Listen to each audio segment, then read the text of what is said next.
Assalamualaikum, hai, ketemu lagi di Dian Novitasari Channel di Inspirasi Budi. Jangan lupa subscribe, like, share, and komennya. Terima kasih. Hari ini kita melanjutkan membahas materi kelas 3, tema 6, subtema 1, pembelajaran 5. Silakan disimak ya. Buka buku kelas 3, tema 6, subtema 1, pembelajaran 5, halaman 39. Hari ini Siti pulang sekolah dijemput ibu. Mereka pulang naik angkutan umum. Siti senang pulang bersama ibu. Tiba-tiba mobil yang mereka tumpangi mogok. Ternyata mobil itu kehabisan bahan bakar. Para penumpang terpaksa turun. Mereka mencari kendaraan lain. Begitu pula dengan Siti dan ibunya. Setelah naik kendaraan lain, Siti dan ibunya asik bercakap-cakap. Simaklah percakapan mereka. Siti: "Bu, mengapa ya angkot tadi mogok?" Ibu: "Sebab bensinnya habis. Kalau bensinnya habis, mesinnya tidak dapat hidup. Akibatnya mobil tersebut mogok." Siti: "Berarti bensin sumber energi mobil ya, Bu?" Ibu: "Benar, Nak. Bensin adalah salah satu jenis bahan bakar minyak untuk kendaraan." Lanjut halaman 40. Siti: "Bahan bakar minyak terbuat dari apa, Bu?" Ibu: "Bahan bakar minyak atau BBM berasal dari fosil hewan. Fosil hewan adalah hewan yang mati dan tertimbun di dalam tanah jutaan tahun yang lalu." Siti: "Berarti sulit ya, Bu, memperoleh BBM itu?" Ibu: "Iya, Nak, butuh waktu yang sangat lama." Siti: "Apakah BBM hanya untuk menghidupkan kendaraan, Bu?" Ibu: "Oh tidak, BBM itu bukan hanya untuk kendaraan. BBM juga dapat digunakan di dapur untuk menyalakan kompor, di pabrik untuk menghidupkan mesin-mesin pabrik. Jadi di mana saja BBM banyak digunakan." Siti: "Lama-kelamaan dapat habis ya, Bu." Ibu: "Betul, Nak, oleh karena itu kita harus menghemat penggunaan BBM." "Mengapa?" "Karena cadangan BBM di bumi makin sedikit." Siti: "Oh begitu ya, Bu." Ibu: "Ya, Nak. Wah, kita sudah sampai. Ayo siap-siap turun." Siti: "Oh iya, Ibu." Lanjut halaman 41. Kalian telah membaca percakapan di atas.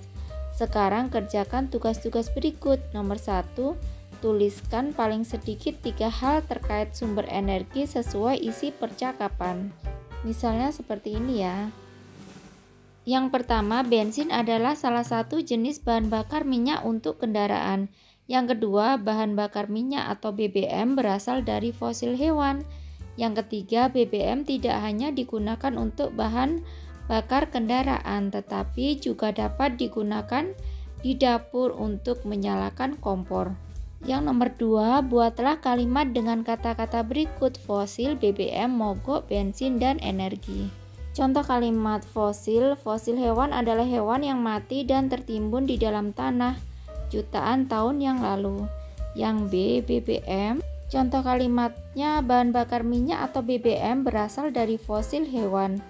Yang C, mogok. Contoh kalimatnya: mobil yang mogok disebabkan karena bensin yang habis. Yang D, bensin. Contoh kalimatnya: bensin adalah salah satu jenis bahan bakar minyak untuk kendaraan. Yang E, energi. Contoh kalimatnya: udara merupakan salah satu sumber energi. Lanjut halaman 42. Ayo berdiskusi. Berdasarkan percakapan di atas, kita dapat mengetahui tentang BBM. Untuk menghasilkan BBM membutuhkan waktu yang lama. Penduduk dunia semakin padat sehingga kebutuhan terhadap BBM semakin banyak. BBM dipakai setiap hari oleh manusia. Untuk menghasilkannya dibutuhkan waktu jutaan tahun. Itulah sebabnya kita berkewajiban untuk melakukan penghematan BBM agar tidak cepat habis. Kalian adalah warga negara yang baik. Kita harus peduli terhadap hal ini. Sekarang diskusikan cara untuk menghemat BBM.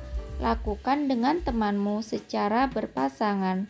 Tuliskan hasilnya pada tabel berikut. Nomor 1 sampai nomor 5. Cara menghemat energi yang berupa BBM. Contohnya misalnya seperti ini ya. Yang pertama, menggunakan transportasi umum. Yang kedua, tidak menyalakan AC. Yang ketiga, tidak berkendara pada jam sibuk. Yang keempat, menggunakan sepeda jika pergi ke tempat yang dekat.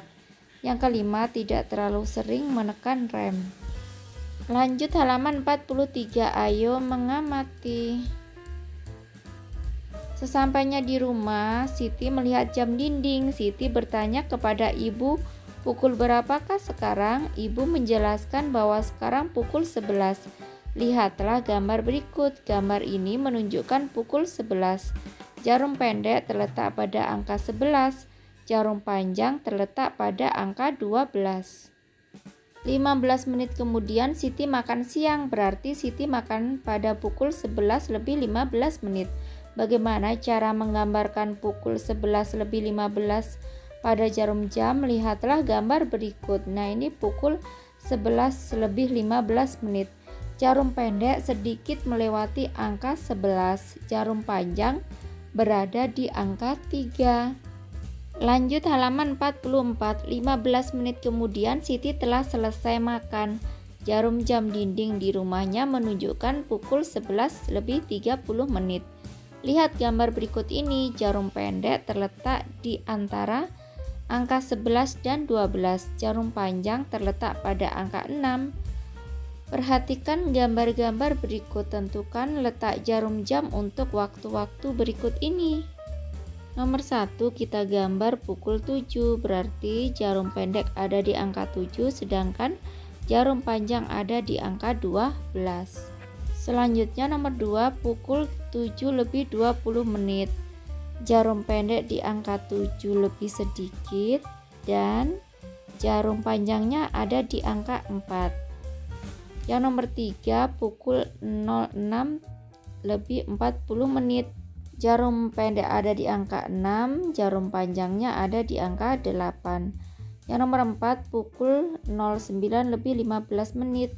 Jarum pendek ada di angka 9, jarum panjang ada di angka 3. Lanjut halaman 45. Nomor 5, pukul 3 lebih 45 menit. Jarum pendek ada di angka 3 lebih sedikit dan jarum panjangnya ada di angka 9. Yang nomor 6, pukul 10 lebih 10 menit. Jarum pendek ada di angka 10, jarum panjangnya ada di angka 2. Nomor 7, pukul 6. Jarum pendek ada di angka 6, jarum panjang ada di angka 12. Yang nomor 8, pukul 06 lebih 30 menit. Berarti jarum pendeknya ada di 6 lebih sedikit, jarum panjangnya ada di angka 6. Nomor 9, pukul 12. Berarti jarum pendeknya ada di angka 12, jarum panjangnya ada di angka 12. Nomor 10, pukul 12 lebih 30 menit. Jarum pendek ada di angka 1, jarum panjangnya ada di angka 6. Bawahnya kalian harus mengetahui bahwa dalam satu hari ada 24 jam, pukul 000 sampai pukul 12. Dimulai dari tengah malam sampai tengah hari. Setelah pukul 12 siang adalah pukul 13. Pukul 13 dapat disebut pukul 1 siang. Lanjut halaman 46. Dengan demikian pukul 14 sama dengan pukul 2 siang. Lihatlah gambar di bawah ini. Ini adalah pukul 1. Gambar di samping menunjukkan pukul 13. Jarum pendek di angka 1, jarum panjang di angka 12. Jadi pukul 13 sama dengan pukul 1 siang. Bawahnya gambar di samping menunjukkan pukul 14, jarum pendek di angka 2, jarum panjang di angka 12. Jadi pukul 14 sama dengan pukul 2 siang. Siti bangun tidur pukul 5. Lalu kemudian Siti mandi, ibadah, dan melakukan persiapan berangkat sekolah. Kegiatan itu berlangsung selama 1 jam, artinya pukul 6 Siti siap berangkat sekolah. Jika Siti berangkat sekolah pukul 6 pagi, Siti sampai di sekolah pukul 7. Jadi lama perjalanan Siti ke sekolah adalah 1 jam. Lanjut halaman 47. Sekarang cobalah jawab soal-soal berikut. Nomor 1, Siti mulai belajar di sekolah pukul 7, sekolah selesai pukul 12. Lamanya Siti belajar adalah berapa jam ya? 5 jam. Nomor 2, pukul 15 sama dengan pukul 3 sore. Nomor 3, pukul 5 sore ditulis dengan angka 17.00. Nomor 4, Siti mulai belajar pukul 19. Siti selesai belajar pukul 21. Siti belajar selama 2 jam. Nomor 5, pukul 3 sore Siti harus mengaji sampai pukul 5 sore. Lama waktu Siti mengaji adalah 2 jam. Bawahnya kegiatan bersama orang tua. Orang tua membimbing siswa berlatih menggambar jarum jam pada suatu lingkaran. Nah, kiranya cukup sekian dulu video pembelajaran kali ini. Sampai ketemu di video pembelajaran berikutnya. Semoga bermanfaat. Wassalamualaikum warahmatullahi wabarakatuh.